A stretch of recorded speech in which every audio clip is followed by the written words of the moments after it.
페이지 104페이지 104페이지고요. 주제는 오늘 국제사회입니다.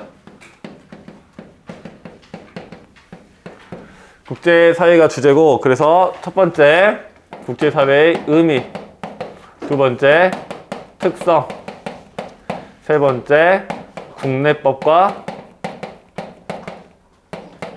국제법,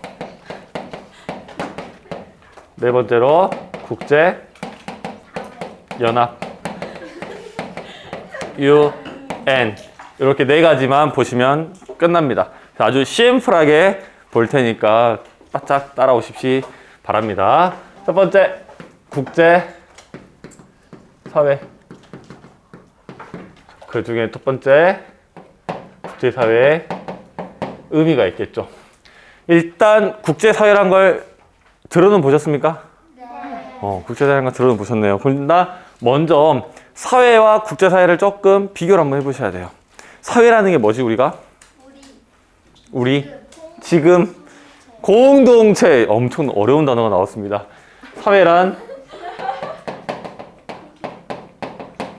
사회란 공동체다, 우리다, 이렇게 이야기할 수도 있겠죠. 물론 여러 관점마다 다르게 말할 수 있지만 사회는 개인과 개인의 합. 이 표정이 왜 그러시죠? 무슨 말인지 모두 알아먹은 거 아니죠? 개인과 개인의 합, 즉 개인의 합이 사회다. 즉 너와 너 합쳐가지고 하나의 사회. 반이 만들어졌고, 반과 반이 만들어져서 학급. 학년이 만들어지고, 학년과 학년이 만들어서 하나의 학교가 만들어지는 것처럼, 즉 개인과 개인의 합이 사회다. 즉 너와 여러분들 부모님과 여러분들의 가족을 하나의 가정으로 보죠. 네. 가정과 가정의 합을 하나의 지역사회, 지역사회가 합쳐지면 하나의 나라. 국가가 되겠죠. 즉 우리는 개인과 개인의 합을 우리는 사회라고 부르는 거야. 그럼 사회에 참여하기 위한 최소한의 단위는 뭐야? 개인, 인간이 되겠죠. 내 오른팔과 내 왼팔이 각각 사회에 참여할 수는 없어요. 없습니다. 즉 최소한의 단위는 개인, 사람이어야 된다는 거야. 그러면 이 사회라고 봤는데, 그럼 국제사회는 뭘까?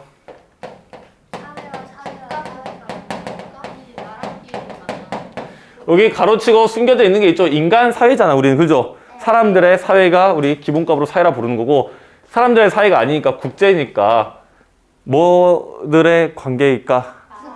그지? 국가들의 관계.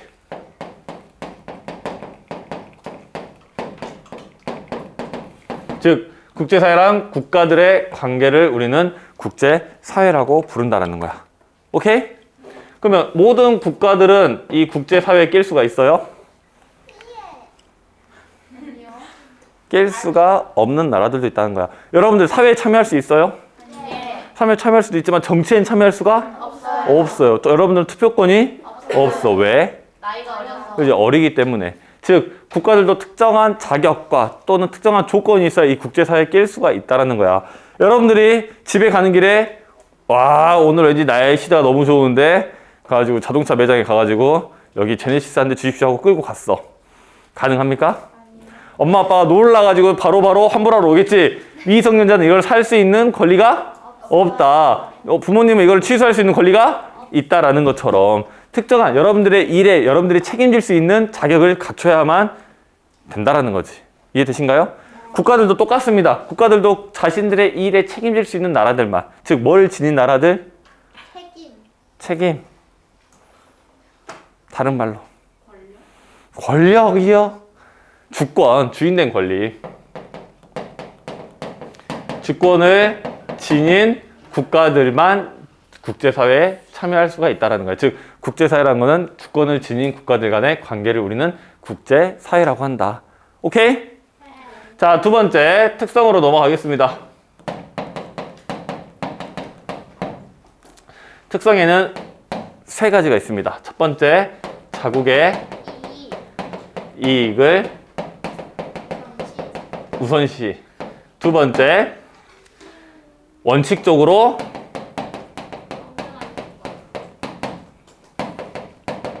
평등하다. 세 번째, 힘의 논리에 따라 움직인다. 힘의 논리에 따라 움직이는 이 특징 세 가지가 있습니다. 일단 자국의 이익을 우선시한대. 여러분들의 이익을 우선시하고 움직입니까? 네. 예. 네. 야, 그렇게 되면 친구는 있어요? 친구가 없을 거야. 봐봐, 우리 저번에도 가볍게 이야기했죠? 봐봐, 입만 열면 거짓말하면 내 이익은 찾을 수 있겠지만 친구는 없겠지. 자, 봅시다. 예를 들어볼게요. 우리 수린이가 친구가 있어. 누구? 라경이라는 친구가 있습니다. 라경이랑 친해. 얼마나 오랫동안 친했냐면 15년 지기야. 거의 산부인과 동기야. 산부인과 동기여가지고 어릴 때 유치원도 초등학교 도 다 같이 다닌 아주 친한 친구야. 근데 지금도 와서 친하게 지내는데 이제 좀 시간이 지나다 보니까 뭔가 라경이가 조금 찌질해 보이는 거야. 눈에 안 차. 근데 중학교 와서 보니까 별이가 엄청 잘 나가. 별이 엄청 잘 나가요. 그래서 나는 별이랑 친해지고 싶어. 누구랑 친해지고 싶어? 별이랑 친해지고 싶어. 라고 별이한테 갑니다. 별이야, 나랑 친구해주지 않을래? 라고 물으니까 별이가, 야! 네 옆에 그 찌질한 라경이부터 떼고 와. 라고 이야기를 했다고 칩시다. 너의 선택은 15년지기 라경이냐, 신흥 별이냐? 이거 잠깐 무슨 선택을 해도 비난받는 건 알고 계시죠? 뜨둥! 별이면은 야, 너무 오래 고민하는 거 아닙니까? 사람이 필요하면 됐어요. 야, 예를 들어, 라경이를 선택을 하더라도 지금 내 이익에 반하는 행위고요. 별이를 선택하면 의리와 정을 버린 행위로서 비난받을 수가 있다라는 거야. A씨예요, A씨. 기분 나빠하지 마세요. 알았죠? 전혀 안 나빠하는 것 같은데. 어쨌든 그런 것처럼 자국의 이익, 즉 본인의 이익을 최우선시하지 않고 고민하는 이유가 뭐니? 지내온 정과 지내온 뭐가 있어? 의리가 있기 때문에 내 이익에 되지 않더라도. 하지만 국가들은 달라요. 국가들은 내 이익을 최우선시합니다. 우리나라도 이런 상황을 겪은 적이 있죠. 중국이 두 개로 분할이 됐었죠. 대만과 중국으로. 그래서 우리나라는 처음에 공산주의 국가인, 사회주의 국가인 지금의 중국과는 수교를 맺지 않고 대만과 수교를 맺고 친하게 지냈습니다. 근데 시간이 지나다 보니까 80년대가 지나가다 보니까 이 중국이 점점 성장되고 미래에 훨씬 더 크게 성장할 것으로 예측이 되고 있어. 그래서 중국이랑 수교를 맺으려고 가니까 중국이 뭐라 그래? 중국은 하나의 중국이야. 누굴 떼고 오라고? 대만과 수교를 끊고 오래. 우리나라 어떻게 해? 대만과 수교를 끊고 중국과 수교를 맺죠. 대만 입장에서 화가 나, 안 나? 화가 나죠. 그래서 우리나라 국기도 불태우고 이랬었던 일이 있습니다. 하지만 우리나라가 이렇게 선택한 건 뭐 때문이다? 자국의 이익을 우선시하기 때문에. 그러면 선생님, 국제사회는 이익만을 따지는 야생의 정글 같은 사회입니까? 네. 아니죠. 물론 그래 보일 수는 있지언정 표면상으로는 그렇지는 않습니다. 왜냐? 약속을 지키고 신의를 지키고 지금의 약간의 손해가 추후에 길게 봤을 때는 더 큰 이익으로 가져올 수 있기 때문인 거지. 이해되신가요? 네. 자, 일단 첫 번째 특성 한번 살펴봤고요. 그 다음에 두 번째, 세 번째로 넘어가도록 하겠습니다. 이게 원탁입니다. 원탁이 상징하는 바가 뭘까? 평등하다. 그죠. 원탁이 상징하는 바는 평등입니다. 왜 원탁은 평등을 상징하게 됐지? 서로 마주보고 있으니까. 마주보고 있다기보다 어디 자리에든 상석과 말석, 즉 좀 더 윗자리와 아랫자리가 있어요. 자동차에 탈 때도, 식당에 앉을 때도, 또는 법원이나 회사나, 또는 하물며 우리가 드라마 같은 데 보면 회장님 다 어디 앉아 계시니? 앞에. 가장, 가운데. 그죠. 가장 가운데 이렇게 쫙 앉혀놓고 가장 가운데 앉아 계시잖아. 그죠? 그런 것처럼 상석과 말석, 좀 더 윗자리와 아랫자리가 있는데 원탁에는 그런 게 존재하지가 않습니다. 그래서 이 원탁은 평등함을 상징합니다. 그래서 한번 볼게요. 이 원탁에 우리나라가 여러 나라들을 불러놓고 저녁 식사를 한번 하도록 합시다. 우리나라 누구 불러볼까? 이탈리아. 이탈리아, 독일. 미국. 독일, 미국, 프랑스, 캐나다. 캐나다, 가나, 중국, 베트남, 가나, 일본, 인도, 인도, 베트남, 태국, 태국, 하와이, 아르헨티나, 우즈벡 이라고 합시다. 여러분들이 여기까지는 빠르게 나왔는데 점점 천천히 나오는 겁니까? 여러분들이 아는 나라들이 금방 떨어져 가는 것 같습니다. 일단 한국이 있어. 그러면 이제 한번 이야기해보자 하는 거야. 그러면 여러분들 먹고 싶은 거 한번 이야기 한번 해볼까? 라고 하면서 우즈벡부터 한번 이야기해볼까? 라고 이야기를 해요. 우즈벡 뭐 먹고 싶어? 짜장면, 짜장, 아르헨 떡볶이, 떡볶이, 태국 피자, 쌀국수, 쌀국수, 베트남 깜짝이, 깐풍기. 그 나라들과 전혀 관계가 없는 여러분들이 먹고 싶은 거라. 인도 김치볶음밥, 카레, 카레, 김치볶음밥, 일본 스시, 초밥. 나 왠지 가나는 말 안 해도 이제 알 거. 아니 밥을 먹어요. 뭐 초콜릿 쭉 오고 있었어요. 쭉 오고 있다가 미국은 뭐 먹고 싶다고 얘기해? 햄버거, 햄버거.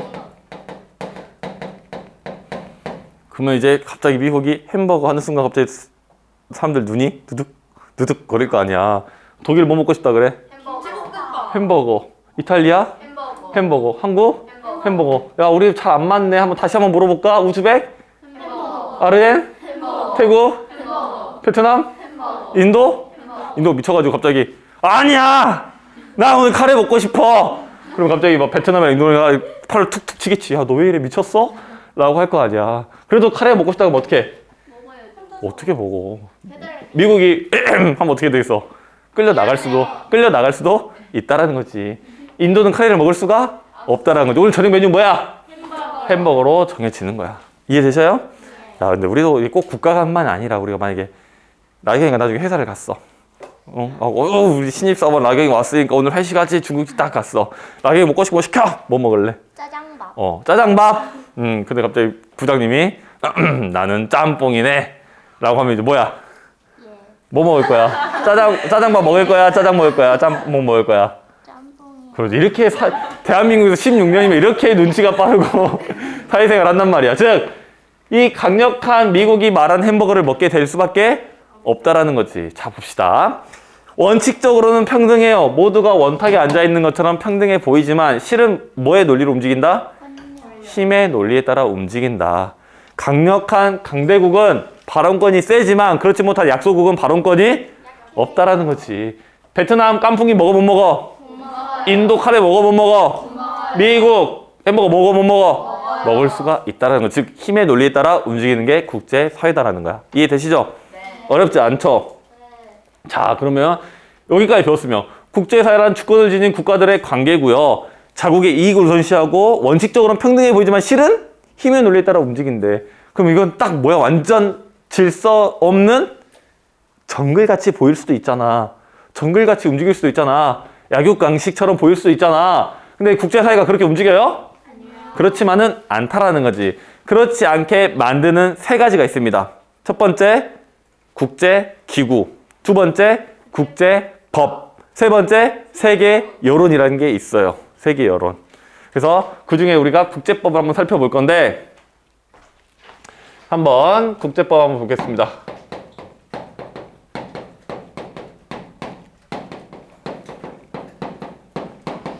요 밑으로 바로 쓸게요. 표로 정리하시면 되겠습니다, 여러분들은. 첫 번째, 범위. 국내법이 미치는 범위 어딜까? 국내, 예. 좀 더 풀어 쓰십시오. 너무 심플하게 국내라고 하지 마시고, 한 국가의 사회, 주권이 미치는 범위에 따라서. 우리나라의 국내법의 범위는 어디까지? 우리나라 주권이 미치는 범위. 우리나라는 영토까지 되겠죠. 우리나라의 영토까지. 그럼 국제법이 미치는 범위는요? 전세, 국가들. 협의한 국가들. 국가들 사이에서 범위가 정해진다라는 겁니다. 오케이? 자, 두 번째. 만드는 사람들. 제정 누가 해 국내법? 네. 대통령이 법을 만들어요? 입법부라고 부르죠. 입법부. 국제연합에서 왜 우리나라 법을 만듭니까? 입법부에서 만들고요. 국제법은요? UN. 아닙니다. 관습법과 관습적으로 만들어지는 거 하나 있고요. 국가 간의 협의 또는 협약에 의해서 만들어집니다. 국제법은. 관습법과 국가들 간의 협의 또는 협약에 의해서 만들어지는데 관습이라는 게 뭐죠, 여러분들? 그죠, 내려줘 오는 거. 그거에 따라서 법이 만들어지는 거야. 그 흔적을 여러분들이 12단원에서 배우셨어요. 12단원에서 뭐 배우셨죠? 영해의 범위. 영해는 최대 몇 해리? 12회. 그렇죠. 영해는 최대 12해리입니다. 여기다 좀 적을게요. 1해리는 몇 미터? 1852m가 되겠죠. 그러면 12해리는 약 몇 킬로미터? 12kg. 단순 계산하면 20km 정도 됩니다. 그러면 왜 20km 12해리로 정해졌을까? 영해의 최대 범위가? 옛날 사람들이 그랬어. 그죠? 옛날 사람들 왜 저걸 저렇게 정했을까? 속도? 봐봐. 제국주의 시대 때 다른 나라를 침략하기 위해서 뭘 제일 먼저 보내죠? 배. 배를 먼저 보내. 배가 도착하면 제일 먼저 뭐를 하지? 싸워요. 내려요. 내려요? 안 내려요. 내리기 전에 대포 던져요? 그죠? 포를 쏴. 포를 쏜 다음에 그것을 폭격한 다음에 한번 정리한 다음에 배에서 내린단 말이지. 그러면 이 포의 최대 사정거리가 20km가 안 돼. 봐봐. 내가 라경이랑 이렇게 가까이 있어가지고 이렇게 막 때릴 수도 있는 범위야. 포가 날아갈 수 있는 범위야. 불안해 안 불안해? 불안해. 불안한단 말이야. 그러니까 너와 나의 뭘 유지하자? 안정감. 안정거리를 유지하자. 이만큼 떨어져서 내가 뭔 난리를 쳐도 내가 때릴 수가 없지. 근데 내가 여기 가까이 들어왔을 때 내가 아직 안 때렸는데 라경이가 언제든 날 때려도 합법이다라고 하는 게 요 12해리 안전거리에서 관습적으로 내려온 거야. 즉 포의 최대 사정거리보다 멀리 만들어 놓은 게 이 12해리로 굳어진 게 관습법. 현재 영해의 범위로 굳어져 내려오는 이야기가 하나 있습니다. 무슨 말인지 알겠죠? 이런 식으로 국제법, 관습적에 만들어지고요. 또는 국가들 간의 협의 또는 협약에 의해서 만들어지기도 한다라는 거야. 그러면 집행은 누가요? 법의 집행. 사법부. 행정부가 하죠. 여기는요? UN. 국가들의 교통 정리를 하는 중앙정부, 세계의 중앙정부는 존재하지 않습니다. 존재하지 않아요. 존재하지 않습니다. 즉 강제력과 구속력이 매우 약하다. 선생님, 그러면 국제법을 안 지키면 그만 아닙니까?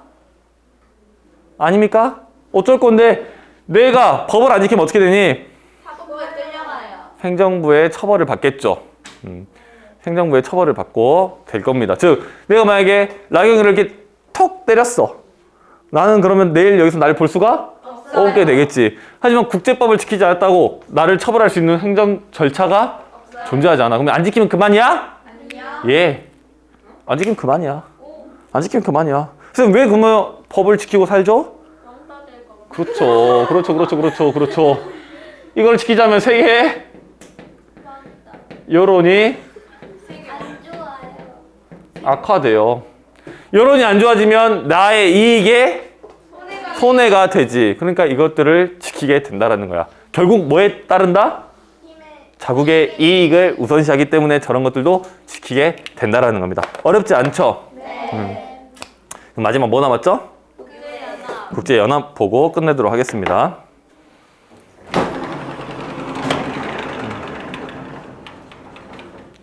자, 국제연합.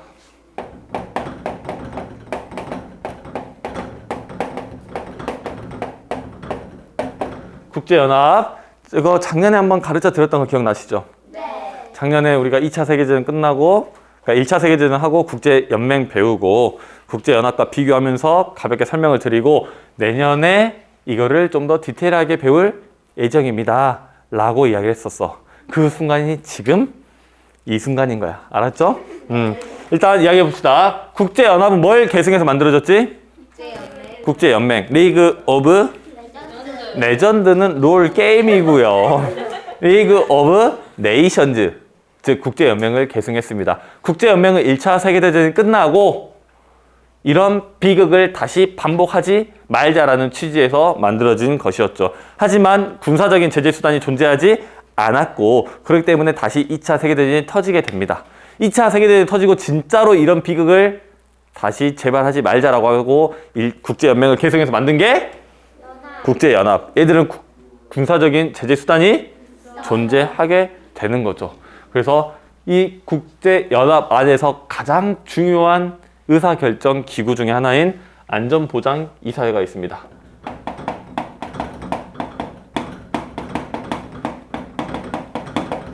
이걸 우린 줄여서 안보리라고 불러요. 안보리. 여기에는 상임이사국과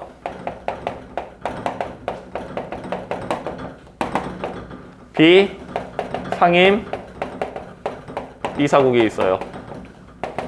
비상임 이사국의 임기는 2년이고요. 이걸 크로스 시켜서 매년 바뀌게 만듭니다. 이걸 외우실 필요는 없다. 하지만 상임 이사국은 늘상, 즉 항상 이사국인 국가들이야. 이거는 외우고 계셔야 된다라고 작년에도 말씀드렸죠. 한번 읊어볼까요? 미국,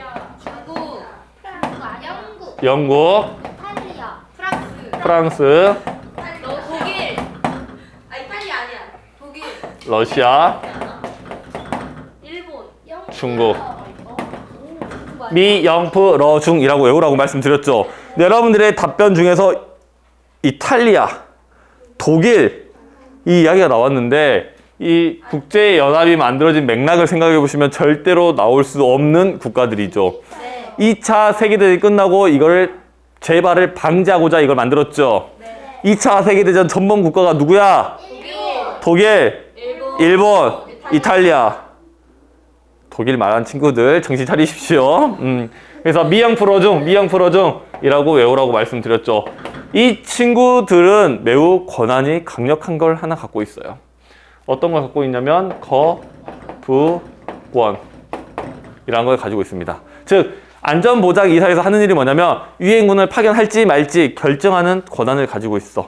그래서 만장일치가 돼야 파견을 하는데 이 상임이사국 중 한 개의 나라라도 거부권을 행사하면 이건 끝이야. 끝이야, 끝. 자, 아까 여기서 우리 미국이 햄버거 먹기로 이야기했죠. 근데 중국이나 프랑스 중 하나가 야, 나 오늘 왠지 햄버거만은 아니었으면 좋겠네. 난 싫어 햄버거가. 그러면 오늘 저녁 메뉴는 햄버거가 될 수가 없어. 다른 걸 결정할 수 있는 권한 없지만 난 그거 왠지 싫어 하면 끝이야. 엄청난 권한을 가지고 있겠죠. 거부권 가지고 있습니다. 그러다 보니 이 상임이사국에 들어가고 싶은 나라들이 줄을 섰습니다. 대표적으로 우리나라 그렇게 좋죠. 우리나라 물론 일본, 우리나라, 뭐 독일, 뭐 인도 많은 나라들이 이 상임이사국에 들어가고 싶어 합니다. 즉 상임이사국도 지금 북아메리카, 유럽, 아시아 없는 대륙이 하나 있죠. 남아메리카도 없고 그 다음에 아시아의 비중도 낮죠. 그러니까 열어줄게. 우리 다 같이 한번 같이 합의해보자 라는 식으로 오픈을 하지만 들어가려고 해요. 만약 일본이 들어가려고 하면 가장 싫어하는 나라가 누굴까? 미국, 러시아, 우리나라지. 인도가 들어가려고 해요. 누가 제일 싫어할까? 영국, 파키스탄. 이런 나라들이 모이는 거야. 봐봐. 인도가 올라가려고 해요. 그러면 파키스탄이 너무 싫어. 도시락 싸들고 다니면서 말려. 근데 얘 혼자만의 힘으로 막을 수는 없어. 누구를 꼬셔? 이스라엘, 우리나라를 꼬셔. 야, 내가 일본 올라간다고 할 때 반대표 던져줄게. 인도에게 반대표 던져줘. 라고 이야기를 하는 거야. 우리나라도 마찬가지지. 일본이 올라간다고 할 때 우리나라 힘만으로는 부족할 수도 있겠죠. 여러 있는 수많은 나라들한테 야, 파키스탄 도와줘. 반대표 던져줘. 라고 이야기하는 거야. 선생님 그러면 일본이 파키스탄한테 돈 많이 주고 또는 뭐 어떤 필요한 거 많이 주고 자기 오케이 해달라고 할 수도 있잖아요. 충분히 그럴 수 있겠지. 왜? 자국의 이익에 따라서 움직일 수 있으니까. 그러면 이제 우리나라도 이야기하는 거지. 야, 난 인도의 상임이사국 진출을 적극적으로 지지해. 파키스탄 속이 뒤집어져 버리는 거지. 그러니까 여기에 묶여있는 애들 뭐라 부르냐? 커피클럽이라 불러요. 비공식적인 모임이다. 새로운 상임이사국 탄생을 막는 협의체야. 누구도 상임이사국에 올라갈 수가 없어. 얽히고 설키고 얽히고 설켜서. 무슨 말인지 아시겠습니까? 그래서 일본 못 올라가. 우리나라 올라가면 일본 반대하겠죠. 아무도 못 올라가. 이때 가장 웃고 있는 나라는 누굴까? 그렇지. 현재 상임이사국들은 가장 좋겠지. 표면적으로는 열려 있습니다. 상임이사국 자리 대륙별로 나눠 가지시죠. 하지만 누구도 올라올 수가 없는 거를 알고 있다라는 거지. 이해되신가요? 일단 이렇게 해서 국제연합 안전보장이사회까지 살펴봤고요. 여기까지 수업을 마치도록 하겠습니다. 혹시 질문 없으면 수업 끝!